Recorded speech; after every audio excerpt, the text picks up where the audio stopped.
বরাদ্দ বাড়িয়ে মানুষের মন ছোঁয়ার চেষ্টা করছেন, তা বাম দলগুলোকে চাপে ফেলেছে। সিপিআইএম রাজ্য কমিটির বৈঠকে কোনো লোক চাপে পড়েনি, কোনো লোক চাপে পড়েনি। কলকাতা টিভি আর নিউজ 18 চাপে পড়েছে। সুকান্ত কোনো লোক চাপে পড়েনি। লোক চাকরি চায়। সোজা বাংলা হিসাব আপনাকে বলে দিই, 349 টাকা লাগে রিচার্জ করতে। এই টাকাতে কিচ্ছু হয় না। লোক চাকরি চায়, লোক শিল্প চায়, লোক টাটাকে ফেরানো চায়। এমপ্লয়মেন্ট এক্সচেঞ্জ তুলে দিয়েছেন, আবার চালু হোক চায়। আর উনার এসব ধাপ্পাবাজি লোক জানে। 2013 সালে যুবক যুবতীরা 17 লক্ষ ফর্ম ফিল আপ করেছিল। তাদের সেই 17 লক্ষ ফর্মকে উনি কেজি দরে বিক্রি করেছেন। উনি পারবেন তো এপ্রিল মাসে দিতে?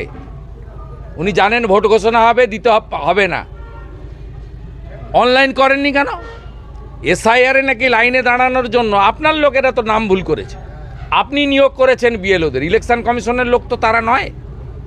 আপনি বিএলও পাঠিয়েছেন আপনার সরকারি কর্মচারীরা, তারা আমাদের নামের বানান ভুল, পদবীর বানান ভুল করেছে।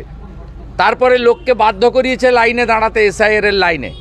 আর এখন আপনি পশ্চিমবাংলার লক্ষ লক্ষ যুবক যুবতীকে লাইনে দাঁড় করাচ্ছেন কেন? আপনি তো অনলাইন করে দিতে পারতেন।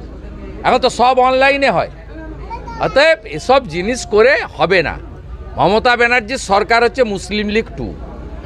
যারা মুসলিম লীগকে চান তারা জোড়া ফুলে ভোট দেবেন, যারা মুসলিম লীগকে হাঁটাতে চান তারা পদ্ম ফুলে ভোট দেবেন।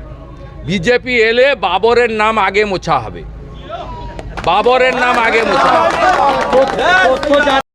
6,66,323 জনের নথি, 4,44,970 ভোটার অযোগ্য, 5 লক্ষ ভোটার অনুপস্থিত। প্রশ্ন, 58 লক্ষ নাম তো আগেই বাদের খাতায়। তাহলে কি চূড়ান্ত তালিকা প্রকাশের আগে আরও লাখ 10-এর নাম বাদ যেতে পারে? তাহলে কি আরও চাপে না, আমার মুখ থেকে এগুলো আপনি বলতে পারবেন না। আমি শুরুর আগে বলেছি কি হতে পারে, সেই ক্যাসেটটা বাজিয়ে দেখুন।